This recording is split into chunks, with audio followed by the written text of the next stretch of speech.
Welcome to Successful Philanthropy. I'm your host, Jean Shafaroff. This show is designed to highlight the work of leaders here in the United States and then beyond. Today with us, Aaron Rose Phillips. Aaron is an actor, writer, activist, model, and an all-round fabulous person. Let's all welcome Aaron Rose Phillips. Welcome to Successful Philanthropy. And Aaron, I want to start with a little bit about who you are and what you do. So I read that you came from Antigua many years ago, and you now live in the United States. I believe you're a citizen here, and I'd like to hear a little bit about who you are and what you do. Yes, I would be so happy. Hi, Jean. Hello, everyone. It's my honor and pleasure to be on with you all today. My name is Aaron Rose Phillips. I'm a 23-year-old fashion model, artist, writer, media personality, activist, and author. I did indeed immigrate from Antigua and small island in the Caribbean when I was 3 years old with my family to the Bronx, and we've been living here since. Well, I've been living here since in the Bronx since I was 3 years old. So I really grew up here in the States, but I do so many things in my life and have been blessed and honored to have pursued a lot of different career paths in 23 years. And I feel really grateful that I'm being given this platform and being able to talk to Jean today about my life and some really important things I wanted to address about disability and what's going on in the world today. Yes, now I understand you wrote a book when you were about 8 years old. I guess someone helped you write that book, but what was that book about?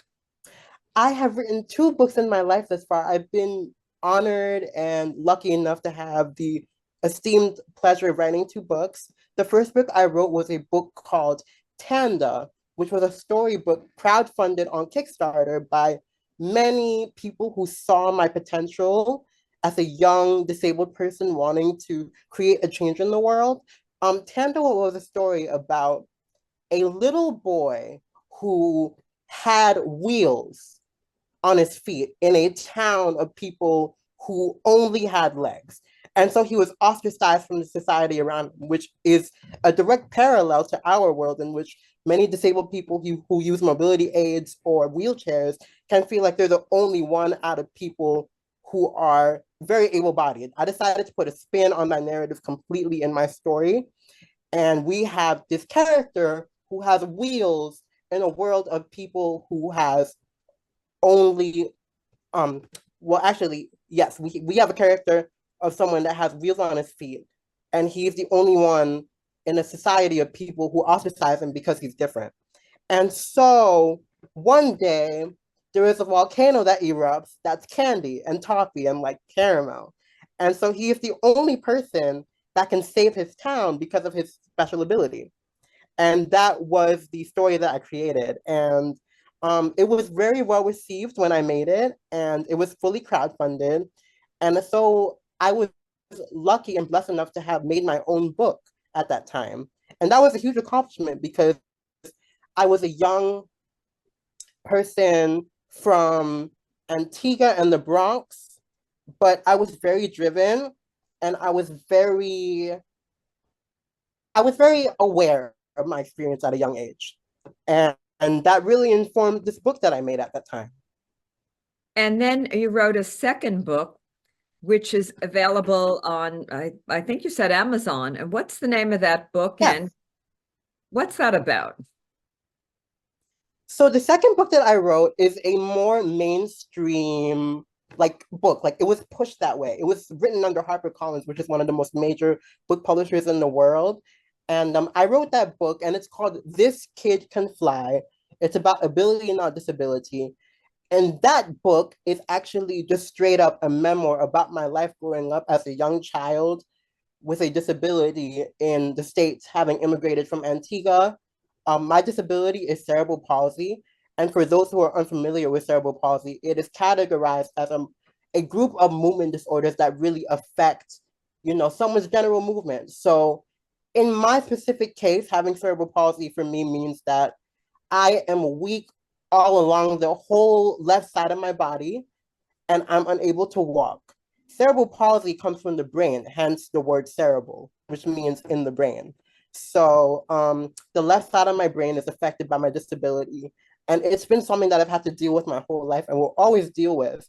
But it's never stopped me from achieving my dreams. And it's never stopped me from being the individual that I am and from being creative and drawn to making a change in the world and drawn to connecting with people. And also, it's made me feel so much more empowered to continuously tell my story and to advocate for my communities, especially the disabled community.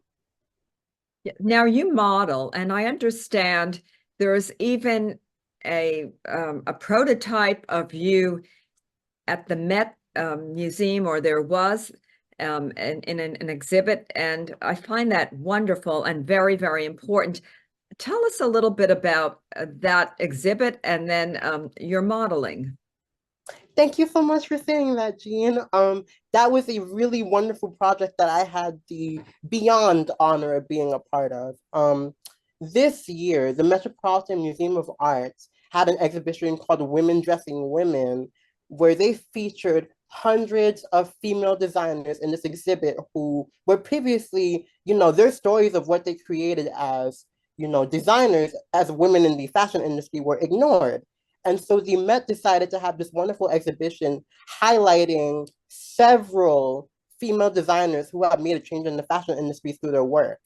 And I was blessed enough to be featured as a mannequin in this exhibit, being that Hilary Taymor of Colleen Estrada, a fashion brand that I have had the honor and pleasure of working closely with over the past almost 6 to 5 years now, was featured in the exhibition. And Hilary pushed and chose me to be the mannequin that would represent, the brand in this exhibit. So the summer of 2023, my team and I flew to France to have my body 3D molded for this exhibition. So basically, they casted my body in a mold and turned me into a statue. And that's what they used for the exhibition. And they dressed me up in a design from the runway that I walked for Colleen Estrada that I actually previously wore. So it was literally my look that I wore for the show. So I got to completely represent myself and the Colleen Estrada brand in the Met. And it is one of the most dazzling, beautiful things I've ever been able to do or have been a part of.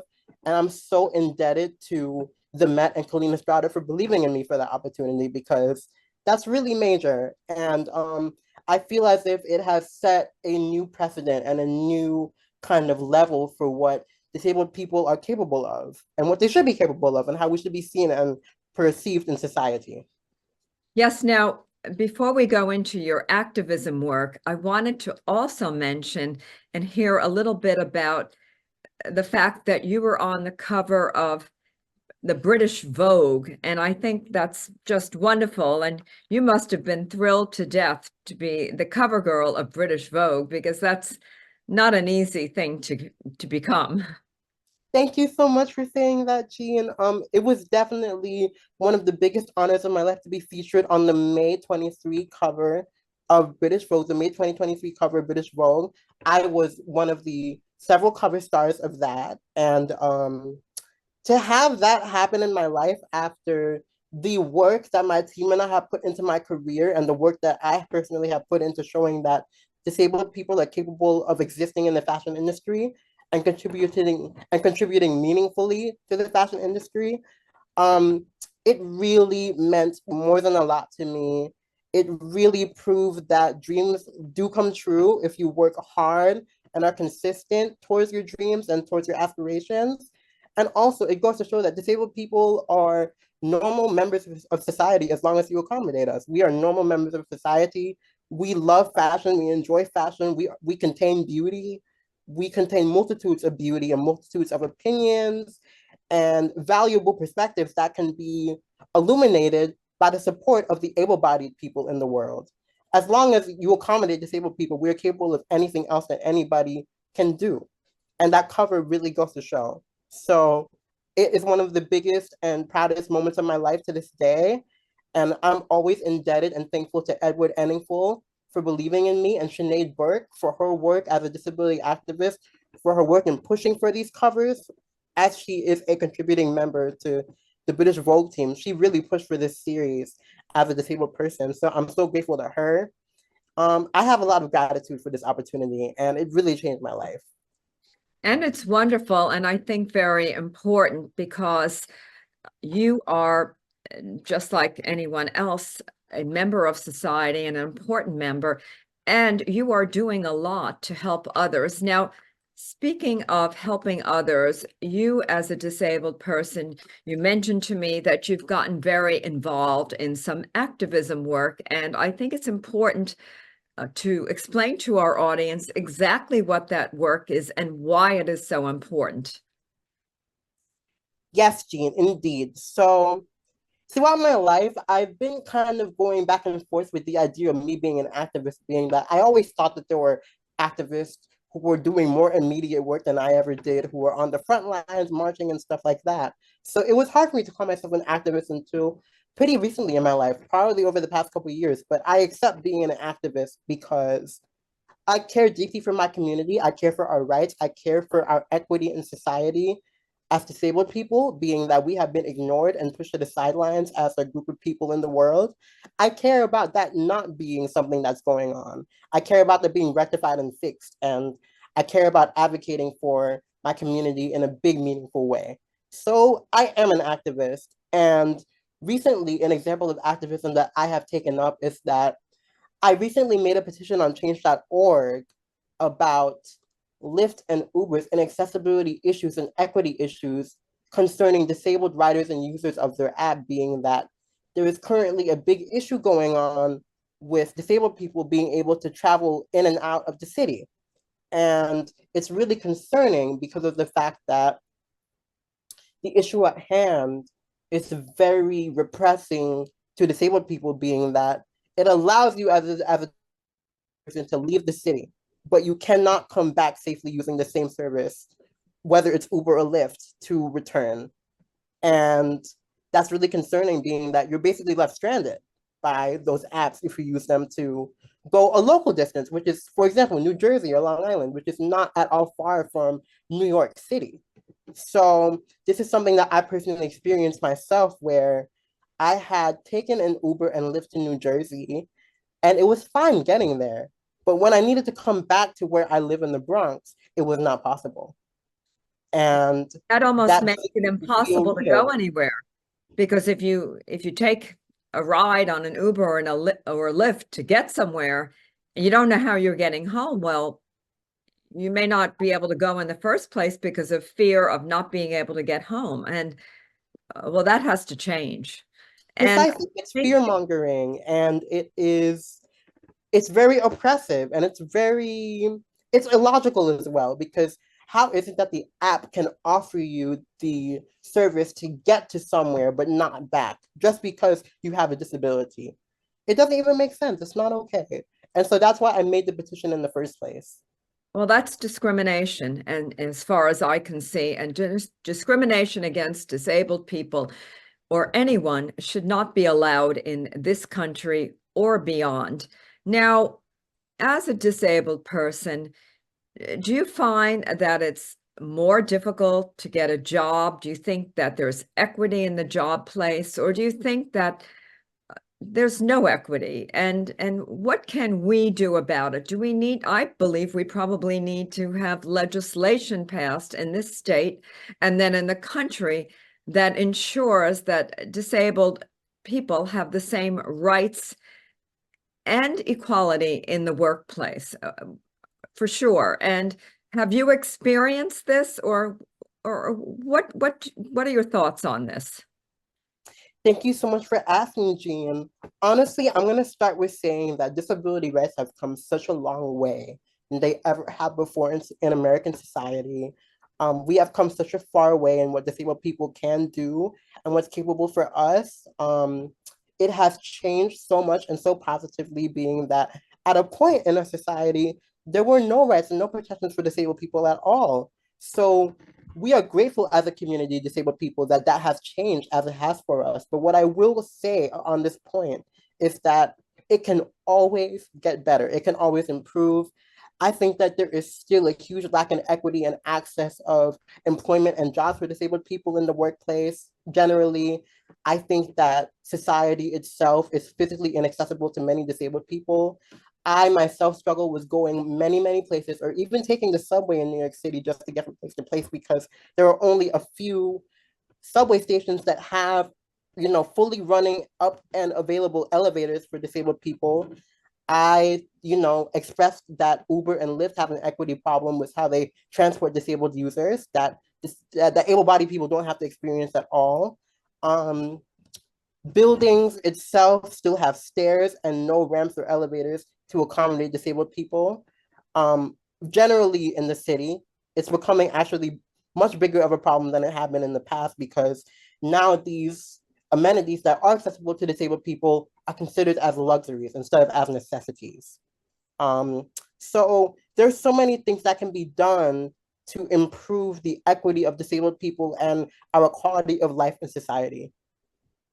And I truly emphasize and empathize with you because a couple of years ago, I had a bunion surgery and I was on a scooter for 6 weeks, and I had to use the scooter to get around. And I happened to have not been in the state at the time, and it was not too bad, but I was fearful of being in New York and being on my own in New York City. And there's no question that we need more ramps. We need more access. We need so much more for people who have disabilities. And I'm sorry that we don't have everything in place in this city and then in other communities. And that's something that we all have to work on. And I'm sorry too to hear that the workforce is a difficult place for people with disabilities. And this all has to change. And I believe we need legislation to change the situation of those that live with a disability. You see, Erin is a very, very bright woman and a very smart woman, and she should have the same opportunity as anyone else. In some cases, maybe she has more, but in many cases, it's much harder. And it is our obligation to change rules and regulations to accommodate disabled people in a better and easier way so that they can have a very, very fruitful and productive life. Aaron, you've also expressed a desire maybe to have a TV show or a radio show. And if you could do anything in the world, would that be one of them? I would be honored and pleasure at any point in my life to be able to have a TV show or a radio show. I love talking to people. I love meeting new people. I love engaging in thoughtful and meaningful conversations with people and picking people's brains and trying to also use my platform to advocate for deserving groups of people who deserve to have their stories told. So at any point, if a TV show or radio show would be possible, I would truly love that so much. And Aaron, you also love to write. As you mentioned, you've written these 2 books, and you model and you advocate, or you are an activist. And if you had one big dream, what would it be? At this point, with all of the things that I've been able to really achieve in my life thus far, I think that a dream that I still have is to be able to, well, I have 2 dreams. I think that I would love to take on an acting project that would be really special and really meaningful and would really tell the story of a disabled person in great detail, but also create a narrative where we're not seen as sob stories or as anything that's negative, and instead in a positive light that normalizes our existence. I think that an acting project on a major TV network or movie deal could be very special to represent the disabled community and to represent the nuances in being disabled, being that our stories are not monolithic. Our existence are not just a monolithic thing. Like, we have stories to tell. We have lives that we live that are, very interesting. And I would love to be able to have that stories, told via TV and media. And also, it is still my hope and my dream to walk the runway professionally, consistently as a disabled model, being that I believe that there is never enough visibility for this community, being that for the entirety of society's existence, we've been pushed and cast aside as if we can't contribute meaningfully to a fashion runway, for example, or to advertising, or to media, or to beauty. And so I continue to remain persistent in my belief and my desire to be a top runway model. Yes, for the audience, we are with Aaron Rose Phillips. She is a model, she is an activist, she is an actor, author, and writer. Aaron, you're so interesting to speak with, and I just want to tell the story of how we met. I was at a fashion event at a boutique, Delcor in New York City, and Aaron and a friend of hers were there, and I introduced myself to them. And since then, we've become new best friends. And I'm Yeah. so impressed with everything you do. And I want to be able to explore more of the possibilities that you can do, not only for yourself, but for those that also suffer from disabilities or with disabilities. And when I use the word suffer, I just mean their life is different and it's not as easy. And so please don't take offense at that, but it's Oh, a never. little Never. more difficult life, and I understand, and I want to be of help. Aaron, do you have any plans for a third book? And if so, what would you write about? I'm so happy that you brought that up, Jean. It's definitely been a thought in my mind to write a third book. I think I have so many experiences in my life that qualify for a third book at this point, where I've completely changed the trajectory of my life in so many different ways. And so I think that a third book is definitely something that I've considered, but I almost want more life to live. I think that I'm still just 23, which is still a really young age and a young time to exist. I've made so many major moves at 23, but I want to see what the next at least 4 or 5 years have to offer, you know? And then maybe with all of that combined together, I can have a solid book. But a book is definitely something that I want to write again. I think I've written 2 books. I think that a third book about the trajectory of my life and how it's changed so much would be definitely appropriate. But I think I just want to give it a little more time to just kind of get to a point where it's like, okay, I have lived so much life, it's time to write.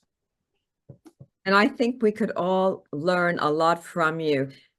You have a very big Instagram following, and I think many people watching this show would want to follow you. What is your Instagram handle? I'm gonna spell out my Instagram handle so that hopefully everybody can hear me properly. So excuse me if I do this, but my Instagram is Aaron triple underscore Philip, AARON triple underscore PHILIP. Aaron underscore underscore underscore Philip. And you on your Instagram platform, I know you show a lot of fashion and you also advocate for good causes. For example, this is how I came up with the idea of interviewing you. I saw on your Instagram that you were advocating for a better rights for people with disabilities, with Lyft and with Uber. And you mentioned earlier that you can get a ride somewhere, but you can't get a ride back on Lyft and Uber, and you really want to see that changed. And I agree with you. That has to change because it makes no sense. That actually becomes a safety issue for people with disabilities. They need to know how they can get home once they get somewhere. And if Uber and Lyft won't take them, well, they're in a bad situation. They're stranded, essentially. It's like if you have a young or someone who is 18 and goes to a party, or 19, and they can get to the party, but they can't get home. Well, that's not good. Or a child, even. You want to know, everyone wants to know how they can get somewhere and then how they can get back. So I'm hoping that that will change. And you also, I want you to give the name of your book again. That's available on Amazon so that those watching can buy that book and read it and learn more about who you are and what it's like to live with a disability. So can you repeat the name of the book? Oh, thank you so much, Jean. The name of my book is This Kid Can Fly. It's about ability, not disability. I wrote it as a child, so just as a general thing to say, a lot of what's in the book is different than the person that I am now, but it's still me. It's still my story, and it's still valuable and really important to understanding me in my life. So again, my book is called This Kid Can Fly. It's about ability, not disability, and it's available for purchase on Amazon. The book sounds like a very hopeful piece of literature to read. And I think the one thing we all need in life is hope, and we need opportunity, and we need the chance to follow our dreams. And one of the questions I like to ask is, what advice would you give to someone who is younger than you, maybe older than you, who's living with a disability? My advice for a disabled person who may be watching this interview is to always remain persistent and to never give up on your desires in life. You are deserving of accomplishing and achieving anything that you want in your life, whether it's love, whether it's your job, whether it's your activity that you feel drawn towards. Anything that you desire in this life is for you, just like it's for anyone else. So do not ever let anything deter your sparkle. Do not ever let anything deter your inner light that you have to shine. Please believe in yourself. Please find support around you that can challenge and uplift you, because you are deserving of it in every single way. Just because you are disabled doesn't mean that you are any less deserving of a quality life and of a quality existence. And do everything you can to fight for that. And that's very wise and very important advice. And Aaron, I want to thank you for your time, for your insight, for your wisdom and knowledge. You have been an extraordinarily important guest for this show.